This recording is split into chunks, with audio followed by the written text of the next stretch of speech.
Dude, I'm struggling way too much with this. Oh my god, why am I so bad at puzzles? This game's made for like freaking kids. Why can't I do? I'm lost. I don't get it. Am I dumb? I'm doing the same thing over and over and over and over. I need hold on. This game's made for kids. This game's made for kids. It's made for kids. Why can't I do this? There. I did it. I'm smart.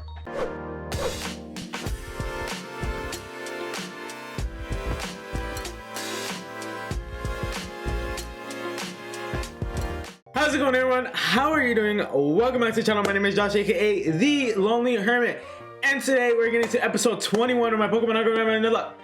Today we are heading to Blackthorn City. We may or may not be taking on Claire. I'm not sure if there's any story beats or anything like that. We might literally just show me getting to Blackthorn, and then that might be it. So we'll see what we actually get into today. But we are definitely making it to Blackthorn City. But before we get into all that, if you guys are new here, please consider leaving a like on the video and subscribing to the channel. Also, go check out my Twitter and Instagram, both in the description. They're both at HermitLonely_. They're the best place to stay updated with the channel. Now, because it's a new week, because this is a fresh new week, we do have a lot to talk about this episode, so I am going to be going through the route. No skipping, we're going through the route, unless something gets really annoying. But because it's a new week, we're going to quickly go over the team. First episode of the week, I should say. We have Work, the Fortress, the Beast, the Champion, with Tweedle, Mirror Shot, Bug Bite, and Spikes, holding the King's Walk Static as his ability. Igor, the Slacking, holding the Silk Scarf with Strength / Uproar and Endure with Multi-Type as his ability. Belly the Azumarill, level 36, by the way. Igor's level 37, Work is level 36. Belly has Surf, Bubble Beam, Rollout, and Aqua Ring, holding the Quick Claw with Trace as her ability. We have Gloop the Gastrodon with Surf, Rain Dance, Mud Bomb, and I don't know if this is Fire Hidden Power anymore after last episode, if I remember correctly, so we'll find out eventually what hidden power it is. But he is holding the Wave Incense with Swift Swim as his ability. Rainin the Rosalia with Mega Drain, Stun Spore, Growth, and Cut, holding the Big Root with Motor Drive as her ability. Koi, our shiny Pidgeot with Crush Claw, Fly, Twister, and Quick Attack, holding the Sharp Beak with Flower Gift as her ability. That is the team. But today we have something very interesting to talk about. If you didn't know, last Friday was the Pokemon Presents. I kept calling it the Direct. Everyone's been calling it the Direct. The Pokemon Presents was last Friday. Obviously, it started off with this nice little montage of, you know, over the years sorts of stuff. I should switch. I don't know why I was actually going to attack there. All this stuff. This nice little montage, right? And then afterwards, I got into some mobile game stuff. Like I predicted. Like I said, I got into some of the side game, mobile game stuff. Nothing incredibly exciting. A lot of that stuff we honestly already knew. The news had already been dropped, like Leon and Pokemon Masters had dropped like the week before, so a lot of that stuff we knew was coming. The Gigantamax Pikachu thing I think got announced like the day before, so I mean that whole little chunk was kind of unnecessary, honestly. But regardless, they still went through all that regardless. And then I mean after that was they were the real heavy hitters. Now, before I get into all that, into my discussion around all that, my thoughts on all that, I want you guys to go to the comments. This is the question of the day. How do you feel about the Pokemon Presents and everything that they revealed? What are your thoughts? How do you feel? How are you feeling about that entire thing? But to get into it, obviously, right away, they show the DS, right? And then they show 2007. They show original Diamond and Pearl gameplay. And then cut to the gameplay of the remakes of Brilliant Diamond and Shining Pearl. And immediately, I think this is kind of everyone's reaction. It was just like, whoa, like, whoa, oh, okay. Like, I didn't really know how to feel immediately. I was like, okay, this is different. And my stream on Friday, some of the guys and I were talking, Jagnishan, shout out to Jagnishan, Inferno Man, and I think Gage was also there. We were talking about it. And I think someone in Landon's chat, Inferno Man, he was also streaming. Somebody in his chat said it's just unique, and I think that was honestly the perfect word to describe everything. Unique. unique. It's just unique. It's different. It's weird because it's unique. It's weird because it's different. And my immediate reaction wasn't like, oh, I hate this. It also wasn't, I love it either.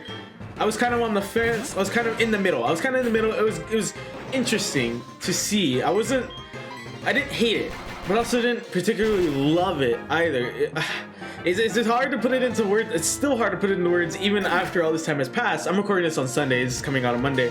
Even after these couple days have passed, I still don't really know how to put it into words because it's just such a unique art style. And what a lot of people pointed out was that this is literally just, oh wait, this is a new route, isn't it? I'll get my encounter in a second. It's literally what they did was take the original sprites and make them 3D. And I saw a lot of people saying they should just do pixel art or the pixel style, right? Why don't they just do the 8-bit? There you go, the 8-bit style. Why don't they just do it like that? We have better technology to make it look better. And it's like, sure, but let's just move on. Like, it's past that period. I get, you want to feel even more nostalgic, but I just think we're past that point of 8-bit. I think it's unnecessary now. I just think we're past 8-bit. We're past the 8-bit point. I don't think they'll go back unless it's like a sort of side game. I don't think they'll go back to the 8-bit art style. So that argument I think was kind of dumb. And then you have a lot of people who are complaining, right? A lot of people complaining about it. A lot of people hating on it. And that's something we also talked about on stream, is that at the end of the day, you're never gonna please everyone. I think everyone's expectations were, we're gonna see Diamond Pro remakes in the Sword and Shield art style, and that sort of 3D regular human art style, in quotes there, regular human art style. Everyone's expectations, despite, a lot of people saying, including myself, temper your expectations. A lot of people's expectations were, up here, and I just think people get their expectations way too high. They just get them way too high. It's sunlight. That's why I'm not doing that much damage. I was wondering why I didn't do that much damage. I'm gonna switch because I honestly didn't even click in my head that there was sunlight there. I needed to pay a little bit of attention to the game. But yeah, pretty much everyone wasn't particularly happy with the art style decision. And side note, real quick, this game is not being made by Game Freak. Junichi Masuda is the director. However, this is not Game Freak's doing. So for those of you who want to go out there and be like, oh, Game Freak's ruining another Pokemon, this isn't actually Game Freak.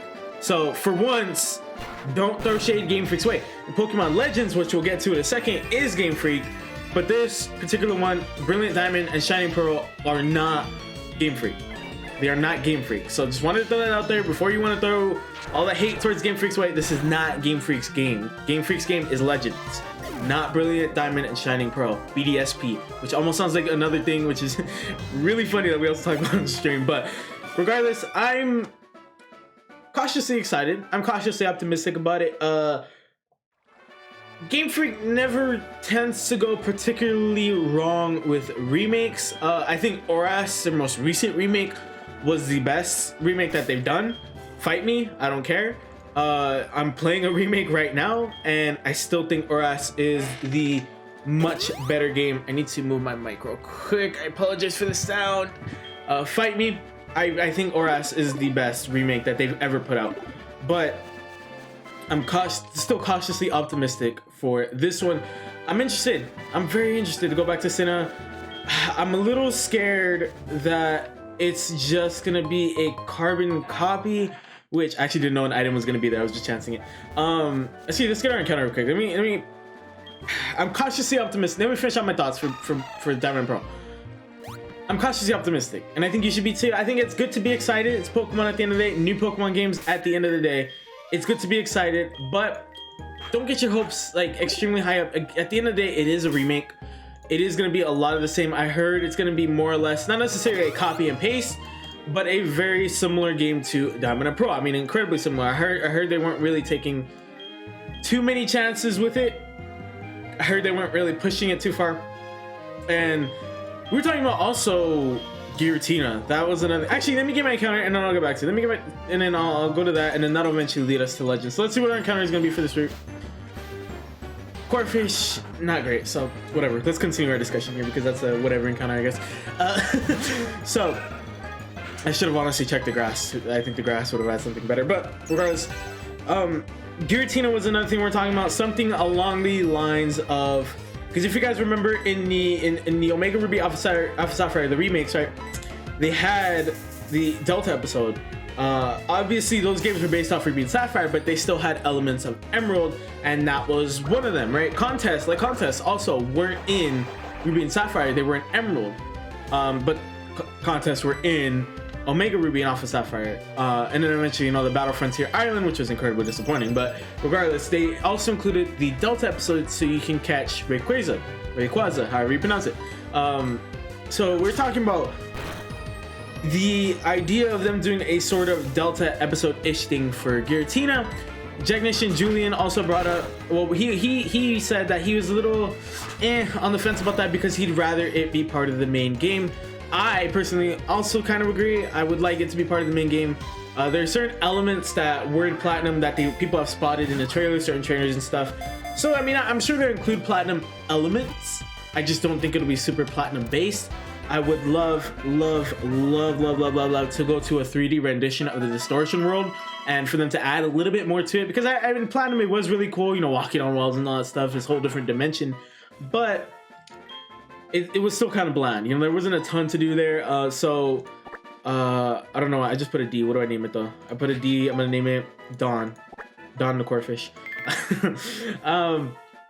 So I do hope they include Giratina in some way, shape, or form. I'm sure they'll have, like I said, I'm sure they'll have Platinum elements. I don't think there'll be a lot of Platinum in there, but I do want to see that sort of stuff in there. Now, that trailer ended, right? Those games coming late 2021, of course, more than likely like November. I'll touch on another thing in a second. Actually, no, I'll talk about it right now. I'll talk about it right now before we get into Legends.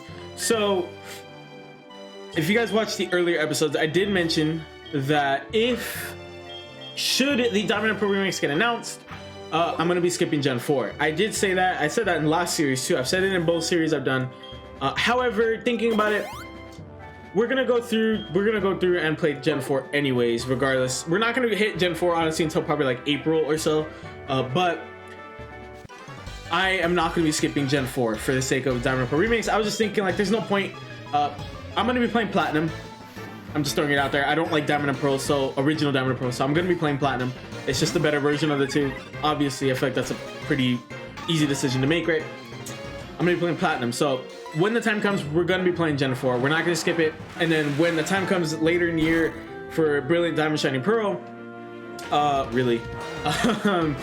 we're gonna go ahead and play that. I don't know if I'm debating honestly whether to do a sleep block.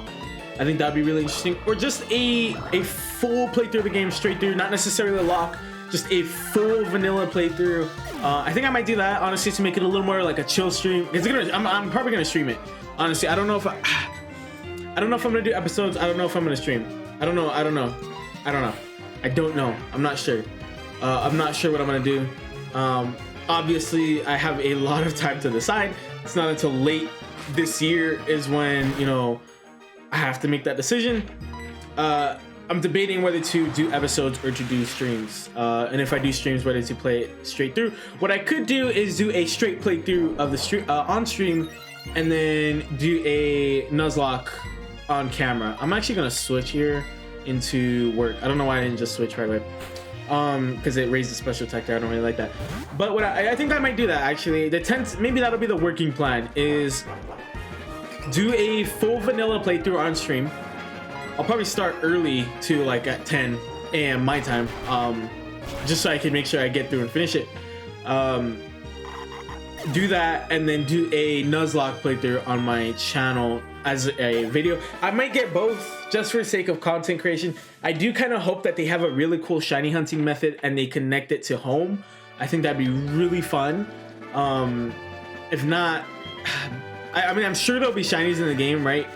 I just hope they have a really fun shiny hunting method to do. Not necessarily easy, just fun. I think another fun shiny hunting method, because I mean, Sword and Shield is kind of lacking in that department. I mean, Sword and Shield has Masuda method. Sword and Shield has the 300 counter method, encounter, or is it 300 or 500? One of those two, encounter method.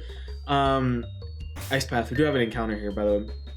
So Sword and then also Dynamax Adventure. So Sword and Shield has 3 methods that aren't, in my opinion, particularly fun.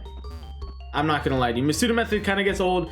Dynamax Adventures kind of gets old eventually, and the Encounters gets old eventually as well. So if they could come up with a really fun method here, ooh, that's not bad. That's like, I'll take that. They could come up with a really fun method in the remakes. I think that'd be awesome, and especially if they connect it to home, I think that's an important thing. We were also talking about online connectivity, and I think that's definitely a possibility. I think that's definitely a possibility, but we've gone long enough on Diamond and Pearl. We got enough on Diamond and Pearl remake. So that trailer ends, and like I said, if they were going to announce another new game, well, they did go over Snap, some new stuff, making me a little more. I killed it. I just killed it, didn't I? I'm stupid. Anyways, wow, that was really stupid of me. They did go over some Snap stuff, which made me a little more like, okay, I think I am gonna get this, but it wasn't anything crazy new. Just some interesting stuff, some interesting snapshots, more in-game footage and stuff like that.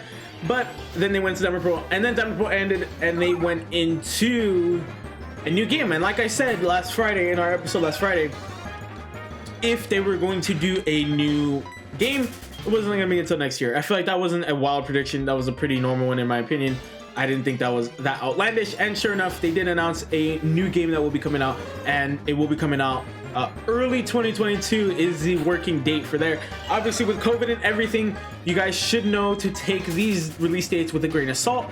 It's possible that they have to push it back. Possible, not likely. Possible though. Just keep that in mind. It is very much possible that they would have to push these release dates back.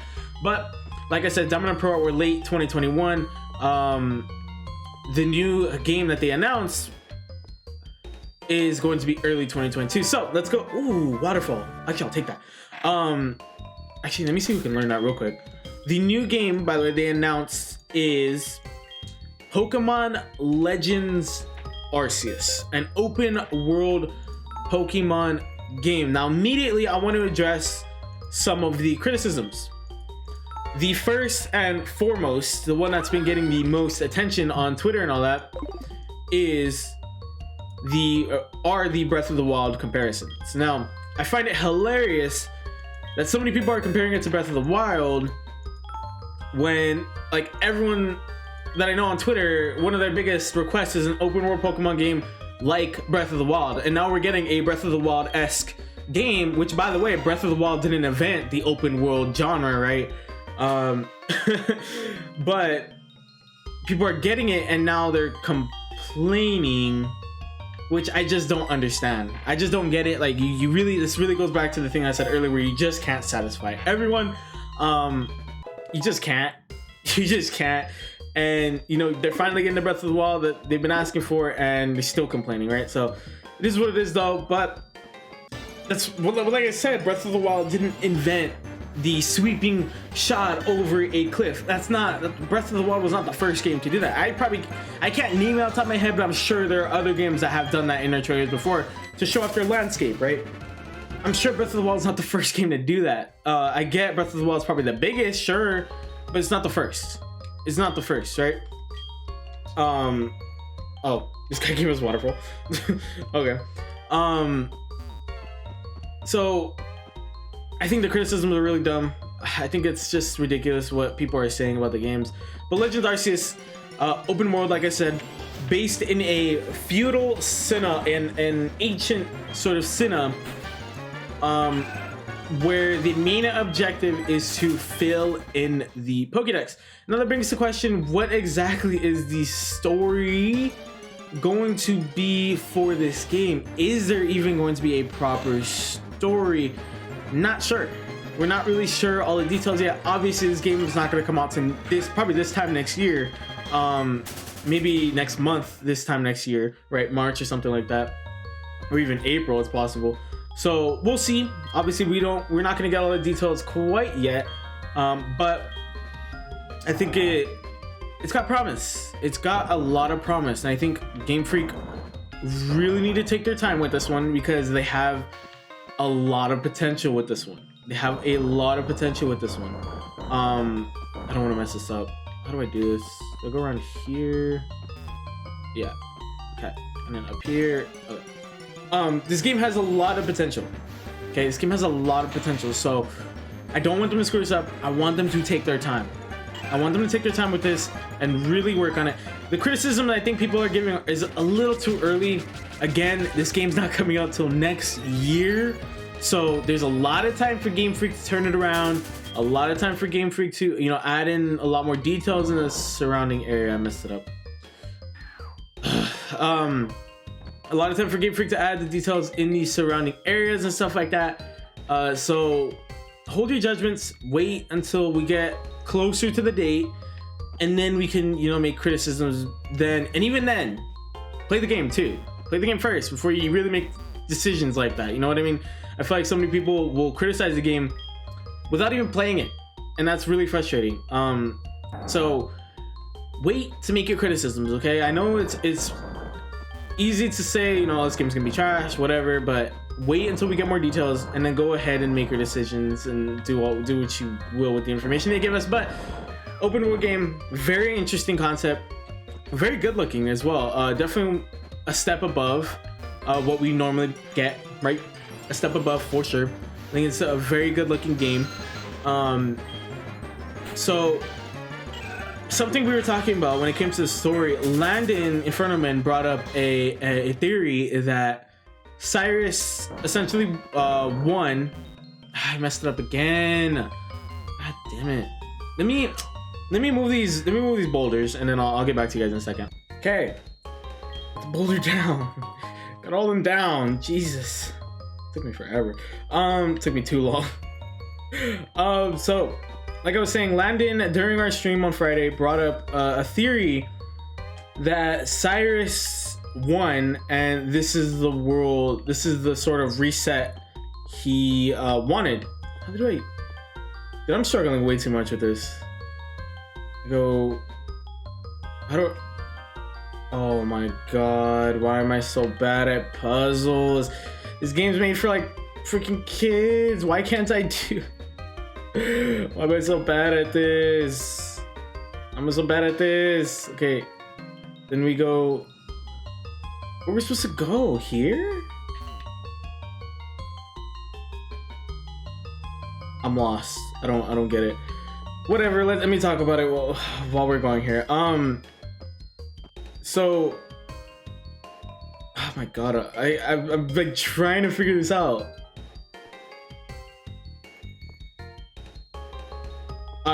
Am I dumb? I'm doing the same thing over and over and over and over. I need, hold on.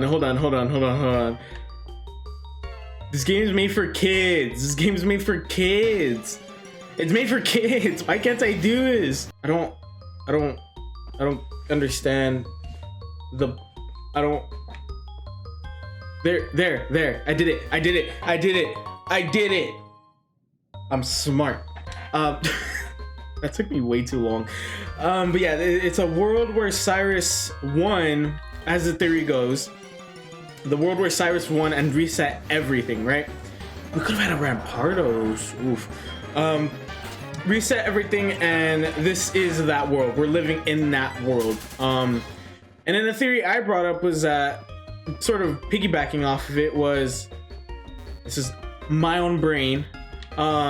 Essentially, Cyrus was about to win, right? Cyrus was about to win, but Arceus stepped in and said, you know, and instead sent Dawn and Landon back in time. So the theory also goes that Dawn and Landon were sent back in time to fix everything, basically. So can I hit this from here? No, okay. We're sent back in time to fix everything, basically, and all that good stuff. But I said that Arceus is the one who reset time. Arceus is the one who put everything back in order to try and prevent Cyrus from resetting the world. Another thing that got brought up could have potentially been that that Dialga and Palkia and Giratina just didn't listen to Cyrus, right? And instead opted to set everything back. sort of, in a way. I don't know. It's interesting. I actually really like that there's this air of mystery around all that right now. I think it's really interesting that there's an... Hold on a minute. To tell you the truth, my sandals are frozen to ice and I'm stuck here. In other words, my flip-flops are quick frozen to the ground. Teehee. Well, it's not nothing matter. Would you come around and push my back? There's so much to do. How do I get to her back? Uh-oh. Uh-oh. I'm so bad at these puzzles. I'm so bad at these puzzles, man. I don't even know how to get back to the normal spot. Oh, no. Hold on. Okay. I think we're supposed to go down here first. No, we're not. This is where we came from. Oh, man. Okay, you go down here. Right here. I figured it out. I figured it out. Okay. Anyways, like I was saying, I really like that there's an air of mystery around this game. And that there's already a bunch of theories being spawned in and a bunch of theories that people are circulating, right? About what the story could be. I really like that. It's a huge air of mystery around the game and it just makes me more excited for it. But we are here in Blackthorn City. I think I'm gonna go ahead and end the episode here. I think we're running a little over time because of my inability to do puzzle for kids. But yeah, those are my thoughts. I think Brilliant Diamond Shining Pearl are definitely growing on me. I actually don't mind it, and I'm pretty excited to see those. I'm honestly more excited to see and play Pokemon Legends. I can't wait to get to the next year. I'm really excited for both of these games, and I hope that everyone who's making these games just takes their time and makes sure they get it down packed. That was our episode for today. Don't forget to answer the question of the day, which is, how did you feel about the Pokemon Presents and what are you most excited for? And if you guys enjoyed the video and if you're new here, please leave a like, subscribe, go check out the socials in the description. Twitter and Instagram are both at Hermit Lonely _. Please share socials with your friends, family, everybody know. Let people know Lonely Hermit's where it's at. And I'll see you guys later. Bye.